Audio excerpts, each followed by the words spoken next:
Hello everyone, this is me Abdullah Noman, and in this video I'm going to show you how to create a very simple registration layout like this one, where you can have a name, email, password, confirm password. You can register, you can have a profile image here, and you can have a floating action bar here, and you can use this floating action bar to do whatever you want. And then you have a menu item here. Now all of this, so let's just begin. Now the first thing that I did while creating this video, layout, is that I decided that it will have three colors: this dark blue, normal blue, and white. Alright, because these are the three colors that look nice together. Okay, now the next thing that you should be informed is this, that this is a basic activity layout. So the basic activity layout usually have two sections. One is this activity main XML, and inside that there is this another section which is called content main.xml. all right, and this is the activity main XML, and inside that this content main XML is included. Now in case you are not familiar with basic activity, then I suggest that you watch your you become familiar with basic activities before you watch this video, and doing that will help you understand these layouts. Or maybe you don't actually have to, because this is kind of simple. I'll show you. Okay, I think it will be explained automatically, don't worry too much about it. All right, okay, so the next thing is that the next thing, or the first thing that we did while creating this application is this. We went here to styles, and then we changed the color primary dark, which changed the color of this status bar and the color of sorry, the color of this status bar only actually. And then the next thing that we changed is this. We changed the color primary, which changed this one. All right, but the thing is that inside this in this app's case, what we also did is that somewhere else inside the app we also we again changed the colors. That's why it's not exactly this one, but it was supposed to be like this color, this color, if we had not changed it somewhere else. Now for now, just know that we changed it somewhere else. I will show you exactly how we changed it. Anyway, so that's happened. And then the next thing that we changed is this color accent, and the color accent, because of that is changed, everything that is every accent color inside your app has been changed. For example, the color of this floating action bar was pink or something else, and this is now changed. For example, if we actually change this color accent, go to the color accent, let's just go to the color accent here, and this is the color accent, and let's just give it black. All right, and then let's just run this app. As you can see, this has become black, but we don't want black really. Black was looking pretty nice actually. We want our previous one, and then just run it, and that's what happened. All right, so that's about that. We changed these colors here, the primary colors. And then the next thing that we have to do is we have to go to this activity main XML, and inside a basic activity usually there is already a app bar layout inside which there is a toolbar. Right now, inside this toolbar, it has a width of match parent, and it has a height of something called action bar size, which is a predefined size for action bars or toolbars. So that's the size that creates this size here. You should not use some kind of DP, SP, whatever here. You should use this specific size, because this is the predefined size for this toolbar, this app bar layout. All right, so that's what we did. And then the next thing that we did is that we gave it a background color. Now a few minutes back here inside this, I said that I changed this color somewhere else, and this is where I changed the color. Here the background color is color primary. All right, this is where I changed the color. That's why it looks this color like this. All right, now the next thing is that there is this automatic app theme here, and you can actually use different kinds of theme from here like this. There are a lot of other ones, so just use the one that looks nice with you. For my application, I use the default one, the one that is already provided there. All right, okay, now the next thing here is that we have included this content main different layout file here, this one, inside our activity main. So that's why these two layouts can work together. All right, so the next thing is this this one here, this bar layout. Now in order to do that, what we did is this floating bar action was already here, and then we just gave it an ID, and the width and height was matched by wrap content, and we gave it a positioning property called bottom and end. Now if we change this, it would be something else. For example, let me just give you the preview here, and let's just take out the bottom end, or let's just take out this one end. See, the position here changed. Now the possible positions are here. What you have to do in order to see the possible positions is just have your cursor here, and then have control and space together. Press control and space at the same time, or like this. Okay, so that's all happened. We give it a margin of 16 dp, and then we gave it a drawable icon inside it. Now this is a vector asset. This is the asset that we created. This is a vector asset that we created while we were here inside this vector section. Now how to create a vector asset, I will be talking about that in a different video. Watch that different video in order to learn that different thing.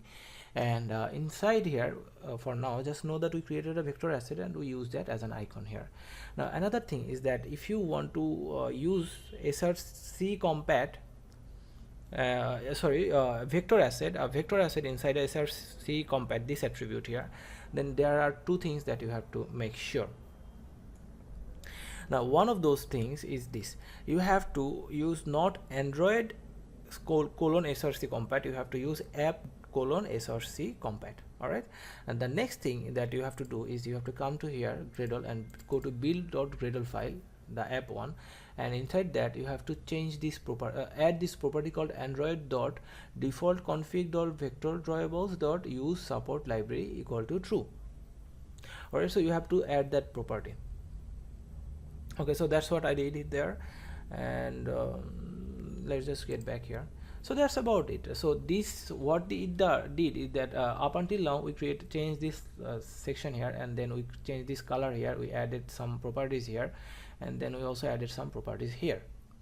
All right, now the other thing that I want to show you is this menu, how to where this menu was created, and where this registration writing was changed. All right, for this specific activity. Now the menu is created inside this menu section here, inside the resource folder. Now in a different video I will be talking about how to create different how to create a menu and how to make it active, how to change different properties of a menu, and that's something that how to create a sub menu, how to create more activities in a menu, how to create a icon inside a menu, how to make them visible, different icons visible here. So all of those things will be created, and how to make an activity interactive using this code, this line of code. So all of those will be shown in a different video where I explain or talk about menu. In this video, just know that this has been created here in this section. All right, okay, so that's what happened here, and the registration thing, the writing here has been changed inside the manifest file. As you can see, inside the activity we added an attribute called activity level, and inside that we gave it the value of registration. That's what changed this to registration. The basic one for this application was blue registration with a basic activity. I mean, this was the basic one, but for this specific activity we wanted to create it, change it into a registration level. So that's what we did here. Now the other thing that I want to show you is this. If you get back, then you can see there is a nice icon here, as you can see, and the icon looks like any other icon. So this is the icon is not something like let me just show you. Okay, let me just start another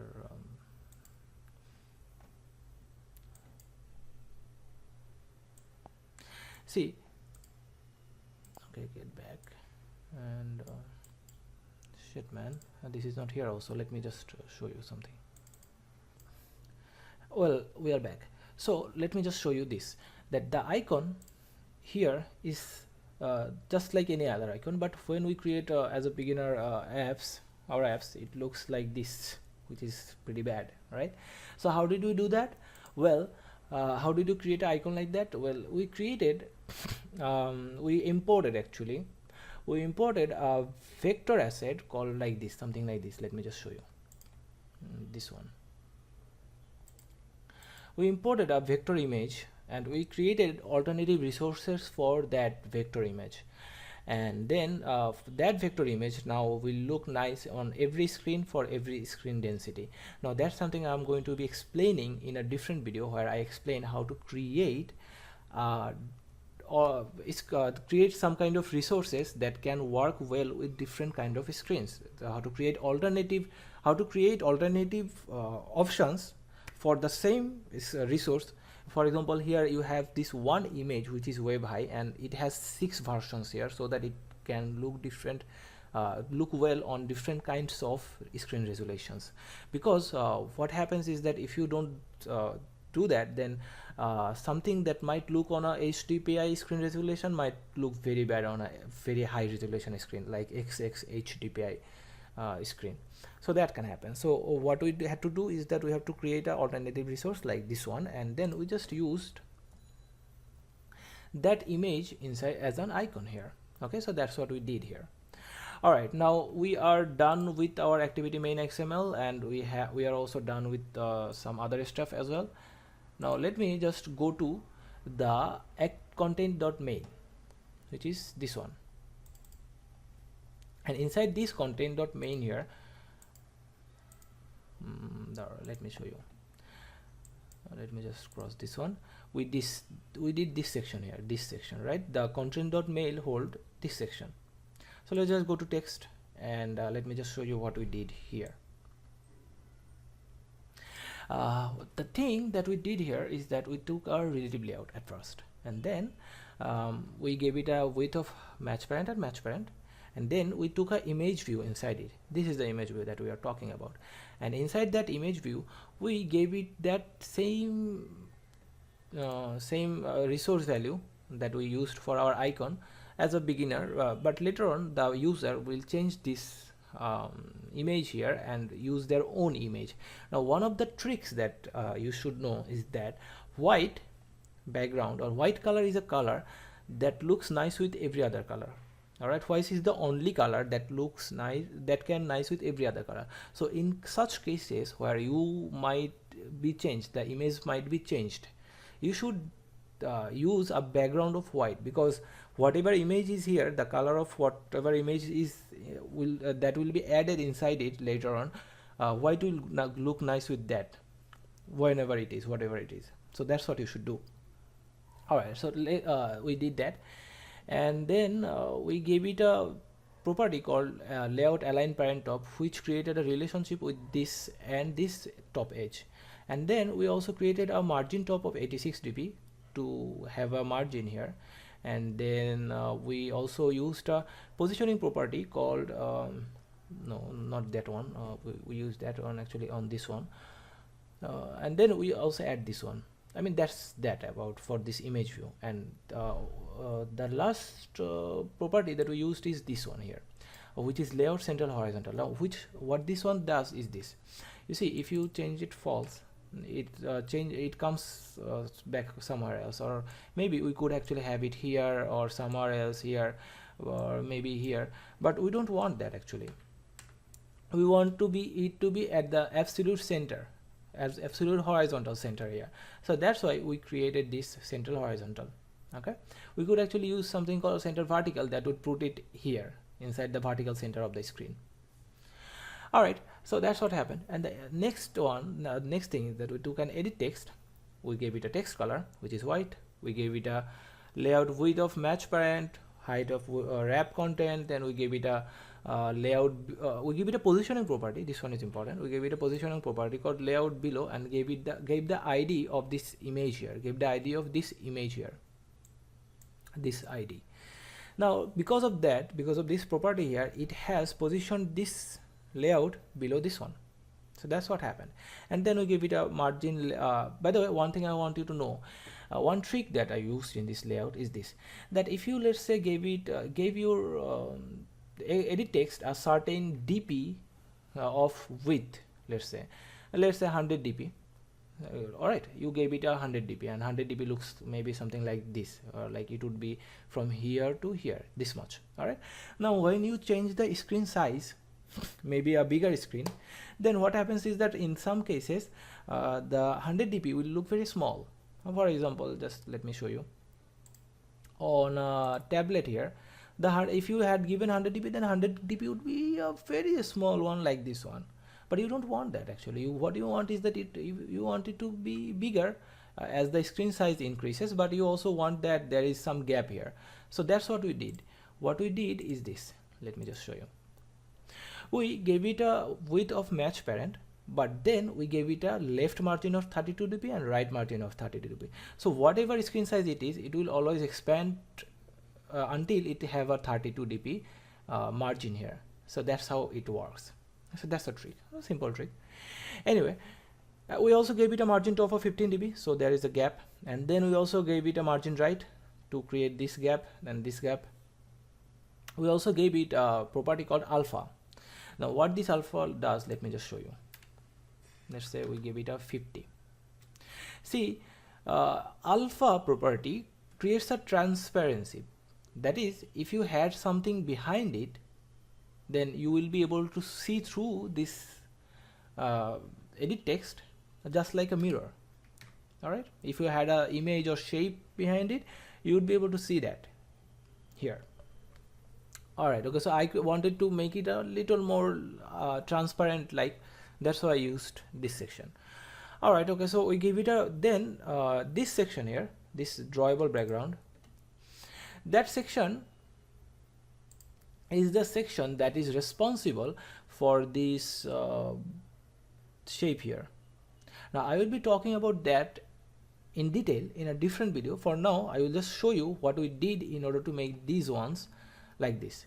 So we created a drawable resource file. I will show you exactly how to do that in a different video. And inside that, we created a shape like this, which has a blue color and which has a corner like this one. And here we could actually edit the shape and color into many other things. For example, we could maybe give it something like this gradient, and then we could use start color, maybe something like color primary. All right, so we could do that, and let me just show you.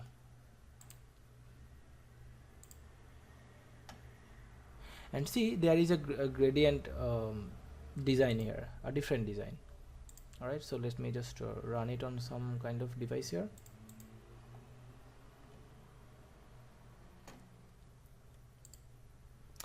And while it is being done, let me just also change that gradient, because that gradient property doesn't really look nice with this screen here. But you could do something like this. You see, you could do something like this. All right, now that is the same property that I used on all of these. That's why they all changed like that. All right, so the next thing is that we gave it a hint. We gave it a padding of 8.5 dp, and we gave the text a text appearance or a style called text appearance, because the default one wasn't looking good. So we used something called Android style. This is a predefined one. There are other predefined ones here, and you can choose one of them. And in my opinion, this one looks nice, so I used that one. And then we also gave that hint text a color, which is text color hint. And then this is something that you should see, elevation. You see, there are if you can see, let me just show you. So let's just give it 40. So the moment you give it 40, there is this shadow, big shadow, and when we gave it actually 8, the shadow is very small. But what this shadow does is that on the gradient you will not be able to see it, is that it creates a very small shadow like feature here, which makes it look like it is in front of something. So that's what we did here, and that is the same properties.